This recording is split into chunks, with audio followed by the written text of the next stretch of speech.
하나님의 기뻐하심으로 예배와 결단으로 주님께 뜻을 정한 심령 속에 하나님의 크신 약속과 성령의 은총이 차고 넘치길 축복합니다. 아멘. 말씀의 제목 같이 나눕니다. 경건과 거룩을 회복하라.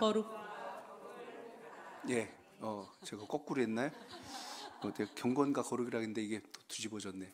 어쨌든 거룩이 먼저건 경건이 먼저건 깨끗해지고 선해지고 온전해지고 바르게 되고 신실해지고 강건해지는 건 같으니까 아멘. 그 은혜가 함께 하시길 축복합니다.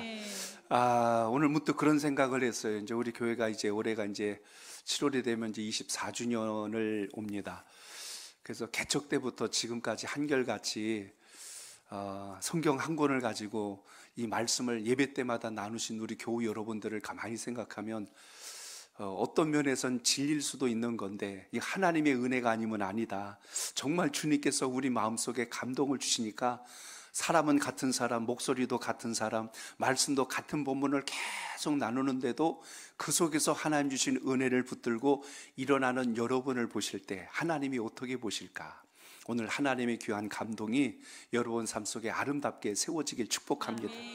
우리가 두 세대를 사는 게 아니고 한 세대를 사는데 늘 주님 말씀과 함께 이렇게 교제하며 살아갈 수 있다는 건 정말 은혜 중에 은혜요 복 중에 복일 줄로 믿습니다. 아멘. 오늘 그래서 이 귀한 말씀을 통해서 또 한번 영적 깨달음과 믿음의 지혜를 주시고 하나님의 영광이 함께 할 수 있게 축복합니다.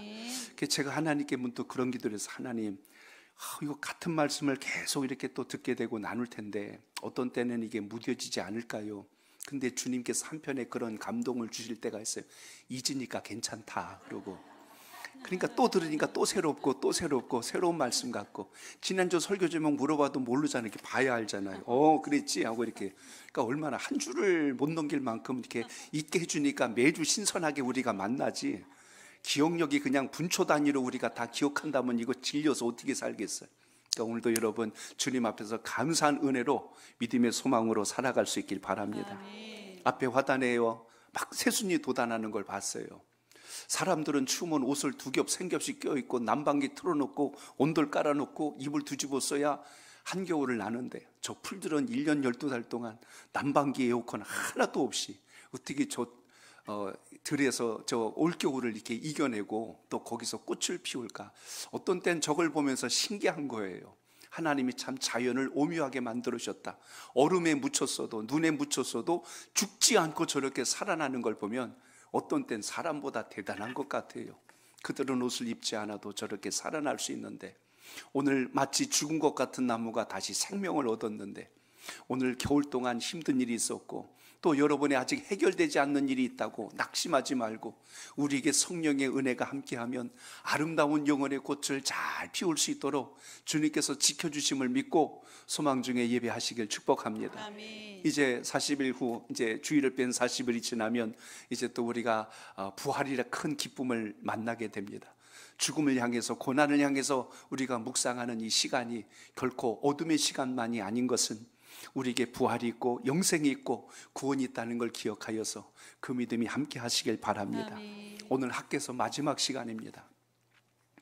학계가 그냥 엄청나게 많은 장이 있는 게 딱 2장이에요. 2장인데 여기에 4편의 설교가 있었다 말씀드렸죠. 그래서 2편의 설교를 마치고 이제 나머지 2편의 설교 말씀을 통해서 하나님이 우리에게 주시는 것이 무엇인가를 이제 발견하는 시간을 갖고자 합니다. 오늘 학계 선지자는 하나님으로부터 4가지 메시지를 받은 겁니다. 그 중에 우리가 오늘 읽은 본문은 3번째 그리고 4번째 주님의 메시지인데요. 학계서 2장 9절에 보면 다리오 왕 때인데요. 거기 10절에 보면 다리오 왕 제2년 9월 24일 이렇게 나와 있어요. 그러니까 그때로부터 시작했던 말씀인데 오늘 여기 보면 이게 3번째 말씀이고 4번째 말씀이 여기 20절에 가니까 24일 또 같은 날이에요. 여호와의 말씀이 다시 학계에게 임하였다 이렇게 소개되어 있습니다. 이걸 보면 3번째, 4번째 메시지는 같은 날 주셨구나 이렇게 우리가 연결해서 알 수가 있습니다. 첫 번째 메시지는 하나님께서 학계 선지자를 통해서 유다 백성들을 책망하는 내용이었습니다. 너희들은 어찌하여 먼 땅 그 바빌론 땅에서 돌아왔는데 여호와의 전을 다시 수축하고 재건하는 일을 내버려 두고 너희 집에 기둥을 세우고 벽을 세우는 일에 모든 에너지를 다시 쏟고 있느냐? 16년 동안 성전을 짓다 그들이 말아버린 거예요. 재건하다 포기해버립니다.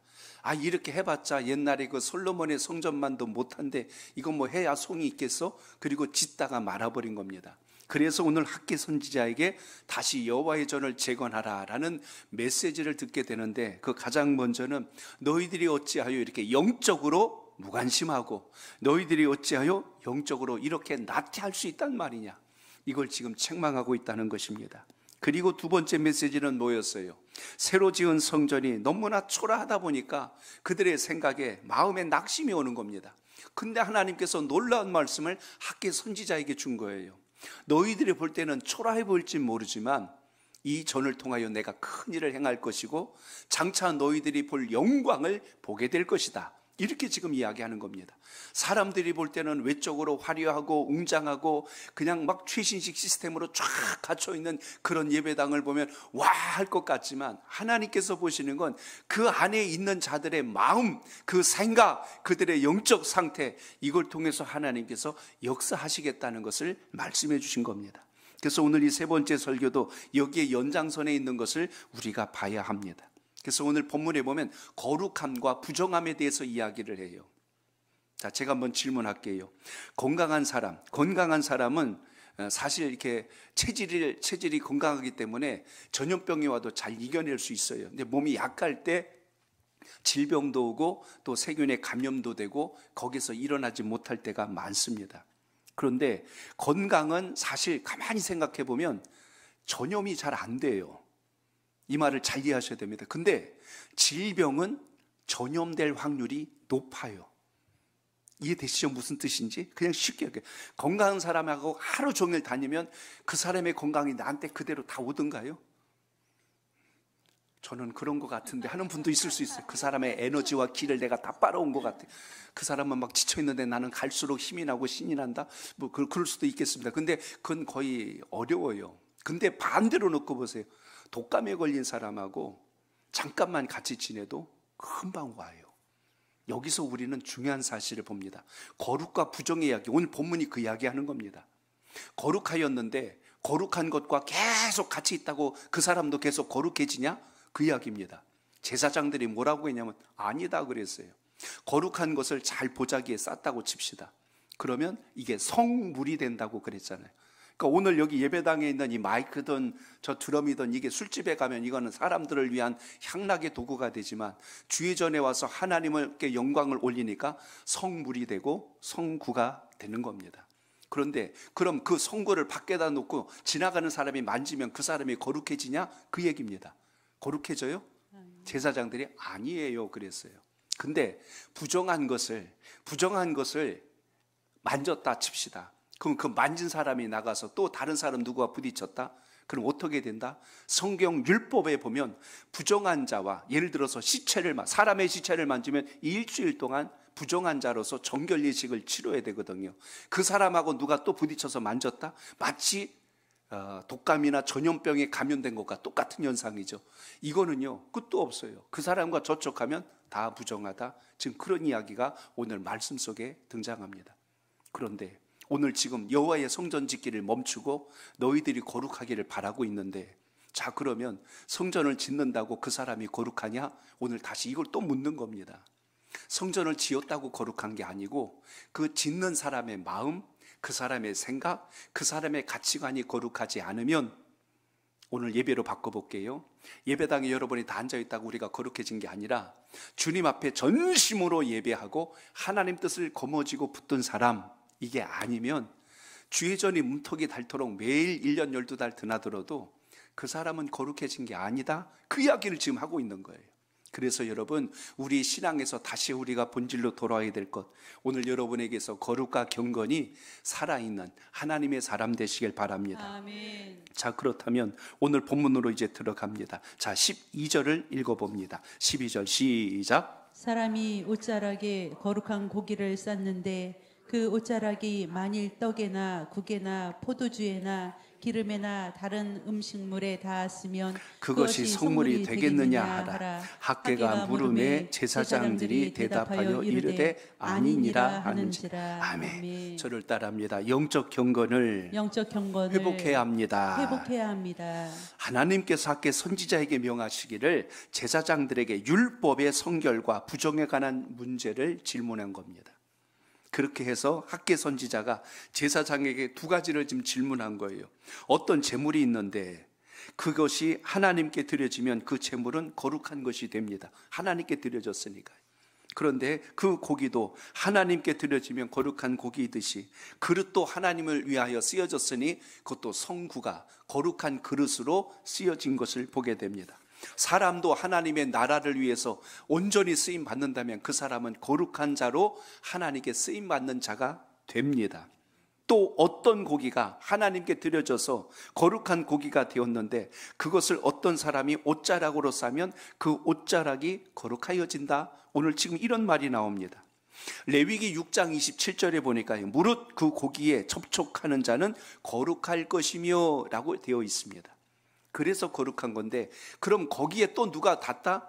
그렇게 한다고 해서 거룩하여짐이 아니라 거룩의 본질은 하나님께 온전히 드려짐을 통하여 시작된다는 것을 잊지 않길 바랍니다. 그러니까 예수님을 믿고 신앙생활을 한다고 해서 예를 들어 세례를 받았다고 해서 모두가 다 거룩하고 하나님의 자녀가 되고 구원을 받는 것이 아니라 하나님의 사람으로서의 삶을 본질을 붙들고 가지 않으면 세례를 100번이 아니라 1000번, 10,000번 받아도 그것은 우리의 삶에 하나님과 전혀 무관한 삶일 수밖에 없다는 것을 오늘 본문이 우리에게 말씀하고 있습니다. 그렇기 때문에 오늘 우리는 여기서 다시 기억해야 될 것이 있습니다.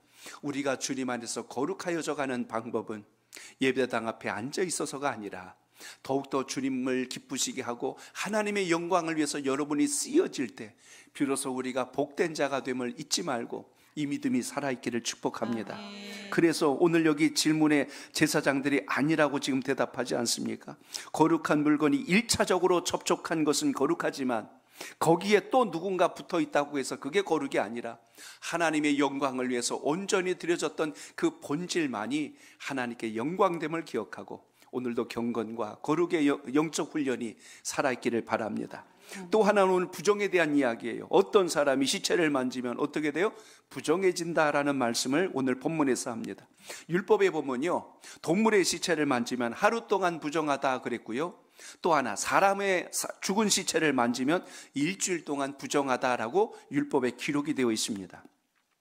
시체가 부정한 것이 아니라 만진 사람도 역시 부정하다. 그래서 정결한 의식을 거쳐야만이 온전함을 입을 수 있다 이렇게 얘기했습니다. 그런데 오늘 학개가 질문한 것은 시체를 만져서 부정해진 사람이 다른 물건이나 음식을 만지게 되면 어떻게 되느냐 그랬어요. 그것도 역시 부정하다 이렇게 지금 말씀하고 있습니다. 그래서 거룩한 것은 1차적으로 거룩으로 전달되지만 부정하다는 것은 마치 전염병과 같이 2차, 3차, 4차가 되던 계속하여 다 부정하다라는 것으로 연결되어 있는 것을 보면 거룩을 위한 우리의 영적 결단보다 때로는 부정이라고 하는 이 수많은 세상에 오염된 것 속에서 믿음을 지켜내는 일이 얼마나 어려운가를 우리가 볼 수가 있습니다. 그래서 오늘 14절 보시기 바랍니다. 14절 시작. 이에 학개가 대답하여 이르되 하나님의 말씀에 내 앞에서 이 백성이 그리하고 이 나라가 그러하고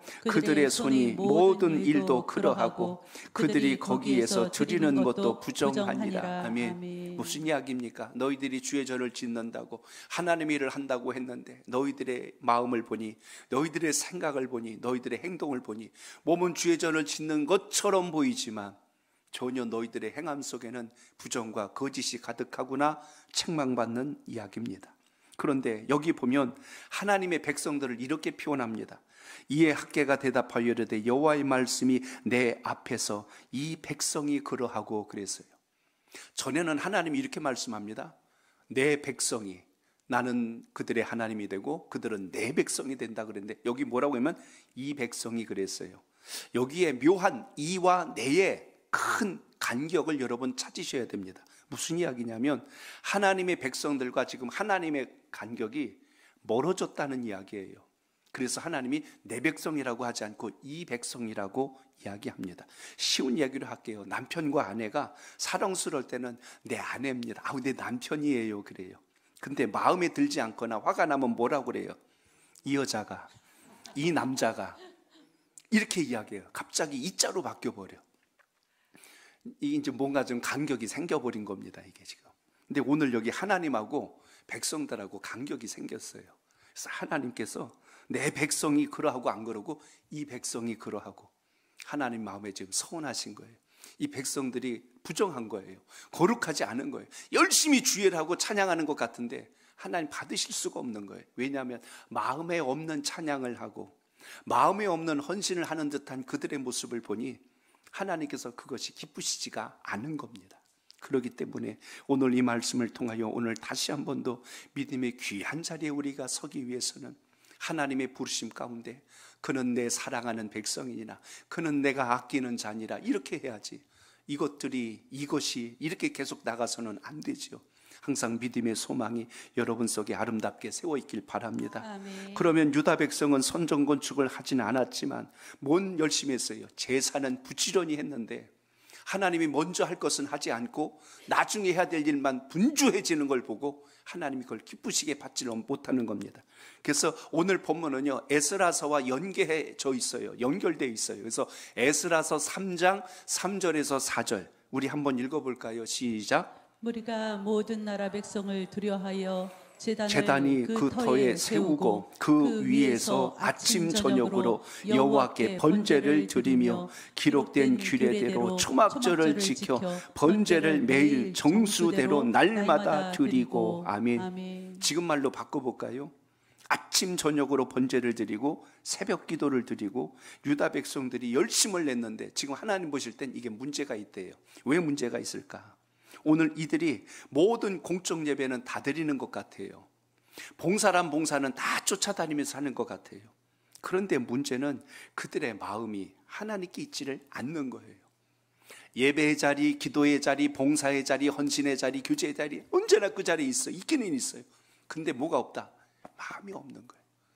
주일 성수하라니까 1년 12달 나 주일 한 번도 안 빠졌어요. 그걸 하나님이 원하시는 게 아니고 우리가 드려지는 그 모든 공적 예배가 하나님께 전심으로 드려질 때 비로소 거기에서 하나님이 영광을 받으시고 우리에게 참된 복을 부으신다는 걸 잊지 않길 바랍니다. 아멘. 학개서가 짧아요. 2장밖에 안 됩니다. 그런데 열심히 성전을 졌는데도 하나님이 그들에게 책망하실 때는 너희들이 농사위도 그게 다 수확도 없을 거다. 너희들이 열심히 수고했는데 나중에 보면 밑빠진 독에 물 부기처럼 다 빠져나갈 것이다. 이렇게 말씀하시는 거예요. 아니 우리가 주를 위해서 이렇게 열심히 했는데 어찌하여 우리가 복을 입지 못합니까? 하고 이렇게 이야기하죠. 그래서 학개 선지자를 통하여 전해주는 거예요. 너희들이 나에게 마음을 주지 않았다. 너희들이 나를 향하여 전심으로 하지 않고 흉내를 내고 형식적인 그 모습을 갖추지 않았더냐. 그래서 오늘 네 번째 메시지는 그러나 너희들이 나를 향하여 다시 전심을 회복한다면 너희들의 소산과 너희들의 모든 생업과 너희들의 자녀와 너희들의 모든 기업을 통하여 다시 큰 영광을 이룰 수 있도록 내가 복을 부어 줄 것이니라, 이렇게 말씀하는 겁니다. 그러므로 오늘 말씀에서 우리가 기억해야 될 게 바로 그 부분입니다. 사무엘상서 15장 22절에 보니까요, 사무엘 선지자가 사울왕에게 뭐라고 그랬어요? 일주일 뒤에 내가 올 것이니 제사를 드리지 말고 기다려라, 그렇게 전했어요. 근데 전쟁을 앞두고 사울이 그 일주일을 못 기다렸어요. 가끔 그래, 차라리 그때도 휴대폰이라도 있으면 좋을 텐데, 문자라도 보내고 뭐라고 해서 안부라도 물으면 빨리 했을 텐데, 사울이 못 기다렸잖아요. 백성들이 불안해하고 적은 문 앞에 와 있고, 그러니까 어쨌든 형식은 취해야 되겠고, 그러니 마음에도 없는 제사를 형식으로 그냥 눈도장 찍듯이 하고 그리고 가버린 거죠. 그랬더니 사무엘 선지자가 그걸 보고 얼마나 책망을 했어요. 결국 여러분, 무엇이 그래서 이야기했던 것이 순종이 뭐보다 낫다? 제사보다 낫다고, 그래서 그 말씀이 나오게 됩니다. 오늘도 우리가 영적 예배를 드릴 때 하나님 보시기에 아름다운 선함이 우리의 마음속에 있기를 바랍니다. 지난주 우리 여호수아서 말씀을 나눴어요. 거기 7장에 보면 6장과 7장과 연계해 보면 여리고성을 점령하는 사건을 볼 수가 있습니다. 또 7장 이후에는 아이성을 정복하는 이야기가 나와요. 여리고성과 아이성은요 거의 10분의 1 수준밖에 안 되는 작은 성입니다. 근데 여리고성은 이스라엘 백성들이 전혀 손끝 하나 쓰지 않고도 하나님께서 그 성을 무너지도록 역사하여 주셔서 승리하도록 하나님이 만들어 주셨어요.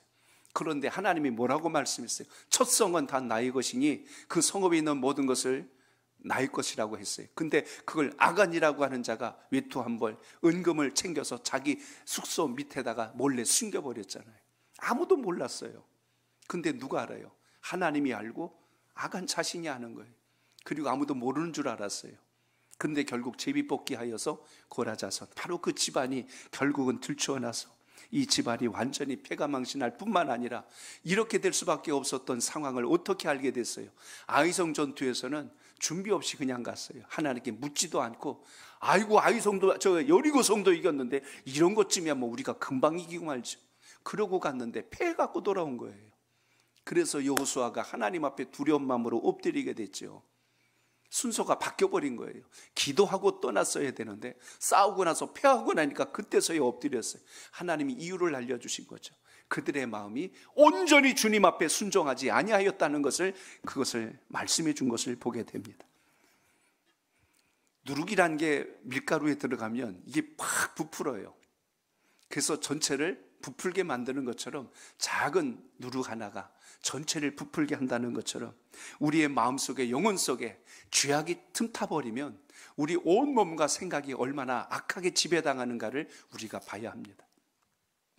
우리 성인들도 마찬가지지만 우리 주일학교 아이들, 학생부들 일주일에 한 번 주일 예배 하나 반짝 드리고 나서 일주일 내내 유튜브요 모든 또 영상들 말할 것 없이 세상의 어떤 그런 뭐 폭력적이고 음란하고 이런 것들이 침투에 들어오면 영적 상태가 완전히 망가져 버려요. 이런 것들을 우리가 어떻게 수습해 나갈 수 있겠습니까? 교회 공동체가 할 수 있는 가장 하나님께서 주신 강력한 힘이 있다면 우리의 육신의 질병이 아니라 영혼의 질병을 고치는 것이 곧 몸된 주의 전이라는 것을 잊지 않길 바랍니다. 아멘. 그래서 여러분 새벽 예배, 주일 예배, 찬양 예배, 수요 예배, 금요기도회 이걸 그냥 예배 때마다 다 앉아서 예배 드린다고 복이 아니라 그 속에서 오늘 주신 말씀처럼 너희가 전심으로 나를 향하고 있느냐, 예배 횟수를 자랑하지 말고 드려진 예배를 통해서 하나님의 영광이 살아있는 믿음의 삶이 되시길 바랍니다. 아멘. 인간이 위대해지는 것은 지식이 많거나 권력이 많거나 유명해지고 위대해져서가 아니라 학교를 다니지 못해서 지식이 없고 때로는 가난해지고 그리고 어떤 권력이 없어서가 아니라 오늘 말씀을 보면 딱 한 가지만 이야기해요. 너희들의 마음이 내게 없구나, 그거예요. 너희들의 마음이 영혼이 병들었구나. 몸이 병들면 병원 가면 돼요. 근데 영혼이 병들면 이건 정말 심각합니다. 뭐로도 해결할 수가 없어요. 그래서 우리 영혼을 회복할 수 있는 유일한 곳이 있다면 그게 바로 교회 공동체가 되어야 함을 기억하시길 바랍니다. 자, 한 번 더 따라합니다. 내면의 변화가 진정한 변화입니다. 진정한 변화입니다. 자, 15절을 볼까요? 시작. 이제 원하건대 너희는 오늘부터 이전 곧 여호와의 전에 돌 위에 놓이지 아니하였던 때를 기억하라. 아멘. 유다 백성이 아무리 아침 저녁으로 번제를 드려도 마음이 부패하여 있기 때문에 하나님께서 거기다 복을 부어 주실 수가 없대요. 마치 깨진 그릇, 금강 그릇, 구멍난 그릇에다가 하나님이 복을 아무리 부어줘도 그게 글로 다 새나가 버리는 거예요. 근데 유다 백성들이 지금 이렇게 마음 상태가 병들고 오염되고 깨져 있는 상태라고 말씀하고 있습니다. 그래서 오늘 16절부터 쭉 보시면 19절까지가 그런 이야기로 연결되어 있어요. 20석이나 되는 곡식에 씨앗을 뿌렸는데 10석의 곡식밖에 못 거둬요. 반타작밖에 못하는 거예요. 20을 뿌렸으면 40을 거둬들이건 더 많이 얻어야 되는데 신약에 보면 여러분 최소 30배, 60배, 100배 수확을 거두리도록 하나님이 주시는 복의 원리가 있는데 오늘 이들은 20석을 뿌리고 10석밖에 못 거뒀어요. 거기 또 뭐라고 그럽니까? 10석의 곡식도 나머지도 폭풍우나 아니면 우박이나 또 곰팡이가 생겨가지고 못 먹게 된대요. 그러니까 하나님 앞에 부패된 마음을 가지고 아무리 복을 달라고 구해도 그게 진짜 복이 될 수 없는 이유를 오늘 말씀해 주고 있습니다. 그래서 여러분 17절 보시기 바랍니다. 17절 시작. 만군의 여호와가 말하노라 내가 너희 손으로 지은 모든 일에 곡식을 마르게 하는 재앙과 깐부기 재앙과 우박으로 쳤으나 너희가 내게로 돌이키지 아니하였느니라. 아멘. 유다 백성들도 고집이 이만저만이 아닙니다. 오늘날은 안 그래요. 복음을 듣고 주님 앞에 돌아오면 잘 된다는 거 머리로 하는데 몸이 안 가는 걸 어떻게. 그러니까 복을 담을 수가 없죠. 축복은 구경해도 축복을 누리지 못하는 것이 이 세대의 아픔이란 걸 우리가 볼 수가 있습니다. 마음을 하나님께로 돌이키지 않고 겉으로만 제사를, 지금으로만 예배를 열심히 드린다고 하나님이 복을 부으신 것이 아니라고 말씀합니다. 과거 우리 한국 교회사를 쭉 보면요, 예배당 짓는 일 정말 열심히 했어요. 정말 열심히 했습니다. 헌신적이고 감동스러운 스토리들이 너무 많아요. 그렇게 해서 우리 자유 대한민국에 얼마나 많은 십자가가 세워졌고 구원받는 수가 얼마나 많아졌어요. 예배당이 많다 보니까 어떤 분들이 이걸 자꾸 좀 안 좋게 이야기하려고 그래요. 아니, 대한민국에 가면 전부 십자가니까 무슨 공동묘지 같아. 이렇게 해서 교회를 아주 우습게 이야기해요. 여기도 교회 저기도 교회, 맨 교회 천지래. 그러면서 하는 말, 아이고 카페보다 교회가 더 많아 그래. 그럼 여러분 이걸 그런가요? 그러면 안 되는 거잖아요. 카페하고 교회가 동급입니까? 같을 수가 없어요. 왜냐하면 카페가 사람을 고쳐주나요? 사람들 모여 앉아서 차나 마시고 넋두리하고 그냥 대화할 수 있는 그런 공간이지 거기서 영혼을 치유하냔 말이에요. 그런데 영혼을 고치고 살릴 수 있는 육신의 병원이 있으면 사람들이 저기 가야 내 병이 낫다고 하듯이 교회를 바라보면 희망이 생기고 교회를 바라보면 영혼이 살아난다는 걸 생각하는데 어디 거기를 갖다 비교를 하냔 말이에요. 말도 안 되는 비교를 지금 세상은 하려고 그럽니다. 그러니 오늘 여러분 우리가 명심하고 또 생각해야 될 것은 그때 그 열심히 있고 순전했던 마음들이 오늘 이 시대는 어떻게 달라졌는가를 보셔야 돼요. 과거와 달리 이제는 물질적 풍요와 넉넉함과 여유로움이 찾아오다 보니 하나님을 향한 기도도 간절해지지 않고 예배에 대한 귀함도 점점 약해지기 시작하고 하나님을 향한 우리의 헌신은 눈치를 보기 시작하는 이런 시대 속에 우리가 살아가고 있다면 하나님이 보실 때 과연 어느 사람에게 복을 주실까? 유럽에 가서 이렇게 예배당들을 아마 여러분 언론을 통해서 많은 영상물들을 통해서 보셨을 겁니다. 아주 예배당으로 치자면 너무너무 화려하고 웅장하고 아름다운 그런 예배당들이 많습니다. 과거에 거기에서 수많은 사람들이 신앙의 변화와 믿음의 결단으로 일어났던 곳입니다. 그런데 지금 어떻게 됐습니까? 여러분 많이 들으셨잖아요. 관광지로 바뀐 거 아시죠? 이제는 그 예배당을 구경시켜주고 입장료를 받아서 그것을 유지해 나갈 만큼 많이 변질된 걸 봅니다. 어느 예배당은 그것이 술집으로도 바뀌고요, 어떤 때는 거기가 무도장으로도 바뀐 곳도 있습니다. 이렇게 지금 바뀌어가는 이유가 무엇일까를 가만히 보니까 그렇게 주님을 향하고 열심을 다했던 그 많은 하나님의 그리스도인들이 점점 삶의 윤택함과 편리함을 따라서 환경에 타협이 들어가기 시작합니다. 예배가 소홀해지기 시작했고 기도가 사라지기 시작했고 그러다 보니 모임의 공동체가 약해지고 다음 세대들이 이어지지 아니함으로 인하여 결국 교회가 비어져가는 현상이 결국 일어났습니다. 그래서 이단들에게 그 예배 초소들이 뺏기기 시작했고 이슬람 사원으로도 바뀐 곳이 있어요. 이런 현상들이 왜 왔죠? 하나님을 향했던 열심들이 무너질 때 일어난 현상입니다. 우리 대한민국도 지금 그 문턱에 와 있다는 걸 우리가 보셔야 됩니다. 전에는 주 6일 근무하고 이제 주일 쉬는 개념으로 살아왔어요. 근데 이제는 좀 쉬자 해서 토요일날 쉬는데 요즘 자꾸 말 나오는 게 뭐냐면 4일만 일하고 쉬재. 이제 나중에는 이제 별말 다 나올 것 같아. 하루만 일하고 일주일 쉬자고 그럴 것 같아. 이렇게 살려고 자꾸 하니 어떤 생각이 들어올까요? 놀고 쉬자는 개념이 자꾸 들어오다 보면 하나님 앞에 드려야 될 예배의 자리와 하나님 앞에 서야 될 영광의 그 자리를 점점 무력화시키고 무너져가는 걸 우리가 알아야 합니다. 사단의 전략이 뭔지 아세요? 예배드리지 못하게 만드는 방법들을 자꾸 만들어내요. 하나님 앞에 모이지 못하게 하는 방법들을 자꾸만 만들어내요. 이걸 우리가 놓치게 되면 결국에 가서 나중에 우리가 어마어마한 하나님의 영광과 그 복을 상실할 수밖에 없는 것을 보게 됩니다. 영국과 미국은 18세기, 19세기 때 신앙과 종교의 진원지였어요. 대각성 운동들이 벌어져서 수많은 사람들이 예수님 앞에 돌아오고 민족이 살아나고 모든 환경들이 회복되는, 윤리 도덕이 회복되는 이런 역사가 일어났는데 서서히 이제 이게 다 무너지는 것을 우리가 보게 됩니다. 예배당이 텅텅 비어나가는 세상, 기도 소리가 들리지 않는 세상, 예배의 가치를 소홀히 여기는 세상, 우리의 자녀들이 믿음대로 살지 않아도 그냥 내버려 두는 세상, 결국에 가서는 여러분 유다 백성들이 책망받는 모습과 뭐가 다를까요? 하나님은 그들의 예배를 받으시기 싫으셔서 아예 바벨론 땅에 송두리째 넘겨버리셨잖아요. 너희들의 예배를 내가 받지를 않겠다.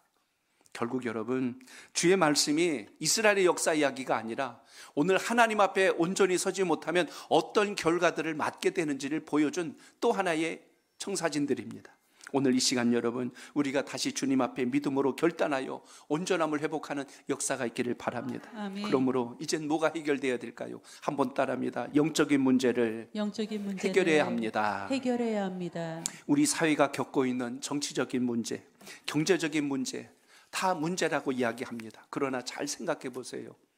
정치가 어려웠던 건 과거도 그랬고 지금도 마찬가지고요. 경제가 어려웠던 건 과거도 그렇고 지금도 마찬가지예요. 지금도 이념 논쟁으로 인하여 치열한 강론을 벌이고 있고 그 골이 어느 때보다 깊습니다. 지난 주중에도 몇 번 말씀을 드렸죠. 우리나라가 이 이념의 갈등이 너무나 심합니다. 그래서 친일파, 또 어쩌면 친북 세력, 독재 세력 막 이런 말들을 만들어내서 서로 패와 무리를 짓고 너는 어디 소속이냐 이런 것으로 결국 대립하는 것을 보게 됩니다. 광화문을 비롯하여 여의도 광장과 또 뭐 저쪽 어디 뭐 경복궁역 앞에 뭐 사방에 이제 사람들이 각각 자기 이념의 어떤 단체와 집단을 이루고 소리를 내기 시작을 했어요. 이러다 보니 우리가 본질을 잃는 나라가 됩니다. 이대로 간다면 자유대한민국이 하나가 아니라 둘 셋씩 쪼개지는 이런 아픈 현실을 보는데 그 뒤에서 정치적 이권을 가지고 개입하는 사람들에 의해서 어디로 간지도 모르고 놀아날다가 나중에는 본질을 잃어버릴 수 있다는 걸 우리가 알아야 됩니다. 제가 어제 베델반하고도 그런 말씀했어요. 우리나라는 친일파도 아니고 친북 세력도 아니고 우리나라 헌법 제1장 1조에 기록된 대로 대한민국의 주권은 국민으로부터 나오고 국가의 모든 중심은 국민으로 시작한다는 민주공화국으로 출발했다면 이 의미와 이 이념 아래서 진보와 보수가 있을 수가 없어요. 하나로 합쳐져야 그게 맞는데 서로 자기 세력들로 가버리니까 우리 민족에 세워진 그 근간을 지금 붙들지를 못합니다. 거기에 있어야 이게 통합을 이룰 수 있는데 자기 이념만 가지고 세력을 세우려고 하니까 우파 좌파로만 쪼개져 버렸어요. 우리 하나님의 사람들이 분명히 오늘 깨달으셔야 될 게 있습니다. 오늘 방금 말씀드린 대로 사람의 문제, 지금 눈에 보이는 정치와 경제 문제가 아니라 오늘 본문 말씀 보십시오. 하나님이 뭘 보신 거죠? 유다 백성들의 마음이 부패하고 병들었더라.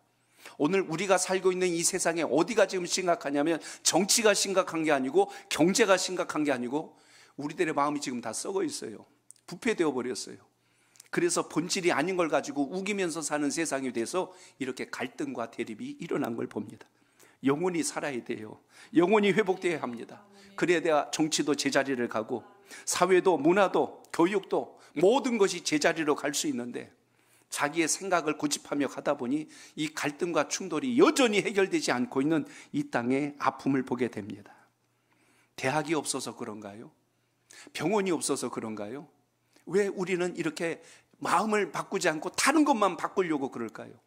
헌법을 100번 뜯어 고쳐보세요. 우리의 마음이 여전히 권력욕과 탐심과 이기적인 욕망을 가지고 있으면 다음 정부에 가서는 이보다 더한 일도 일어날 수 있습니다. 그렇기 때문에 우리가 명심해야 될 것은 오늘 말씀에서 하나님께서 하신 말씀이 뭐예요? 우리의 내면이 달라지지 않으면, 우리의 부패된 심령이 정결해지지 않으면 하나님이 어떤 복을 부으셔도 그걸 누릴 수가 없더라. 예배당만 왔다 갔다 한다고 해서 믿음이 좋아지는 것이 아니라, 믿음 좋은 사람하고 같이 밥 먹었다고 같이 믿음이 똑같아지는 게 아니라 하나님 앞에 우리의 상하고 무너진 심령이 회개되고 자복되고 변화되어서 더 주님을 뜨겁고 깊이 만나는 그 은혜가 있기를 축복합니다. 아멘. 이들도 처음에는 돌아왔을 때 기뻐서 돌아왔잖아요. 바벨론 땅에서 70년간 포로 생활할 때 얼마나 힘들었겠어요.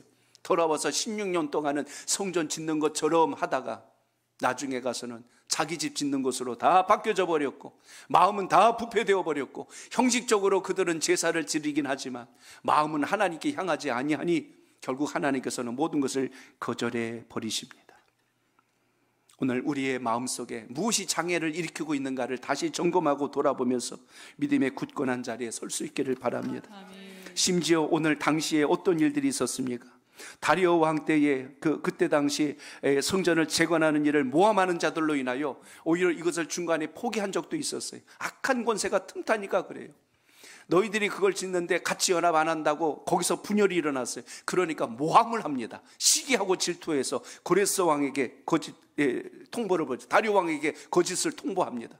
저들이 다시 성전을 재건하고 저들이 다시 힘을 귀합하여 이제 그들의 세력을 키워나가려고 준비하고 있나이다 하고 마치 무슨 또 하나의 세력이 될 것처럼 거짓을 퍼뜨렸죠. 결국 나중에 이것을 조사한 이야기가 에스라서에 나옵니다. 에스라서 6장 7절로 8절 두 절을 같이 보겠습니다. 두 절 시작. 하나님의 성전 공사를 막지 말고 유다 총독과 장로들이 하나님의 이 성전을 제자리에 건축하게 하라. 내가 또 조서를 내려서 하나님의 이 성전을 건축함에 대하여 너희가 유다 사람의 장로들에게 행할 것을 알리노니 왕의 재산 곧 유브라데 강 건너편에서 거둔 세금 중에서 그 경비를 이 사람들에게 끊임없이 주어 그들로 멈추지 않게 하라. 아멘.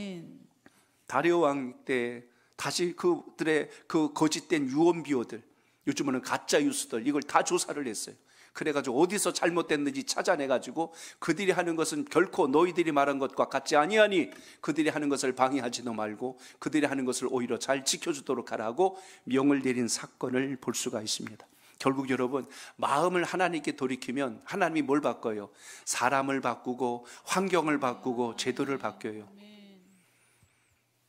430년 동안 종살이하던 하나님의 백성들이 애굽을 나왔을 때 그들은 독립운동에서 나온 게 아니고 하나님께서 바로 왕의 마음을 뒤집어 놨고 거기에 열장을 통하여 그들을 이끌어내신 것을 기억하시기 바랍니다. 바벨론 제국에 70년간 포로 생활을 하고 있을 때 그때 그들이 70년간 있다가 우리가 여기서 독립해야 된다, 해방해야 된다 해가지고 무슨 독립운동 벌여갖고 고국으로 돌아온 게 아니라 당시에 그 고레스 왕의 마음을 하나님이 바꿔놓으시니까 그들이 고국으로 돌아오지 않습니까? 오늘날 역사도 마찬가지예요. 지도자가 누가 세우든 간에 하나님께서 그의 마음을 뒤집어 놓고 바꿔놓으시면 제도도 그 다음에 모든 법도 모든 질서도 다시 회복되어 갈 수 있는 것은 하나님의 주권적 섭리라는 걸 잊지 않길 바랍니다. 우리는 사람만 바꾸면 세상이 천지가 개벽할 것처럼 생각합니다. 역사 이래로 사람 바꿨다고 세상이 달라졌던가요? 안 달라져요. 크게 보십시오. 하나님이 우리 민족을 붙들어서 여기까지 왔지 사람이 새로워져서 달라진 건 없습니다.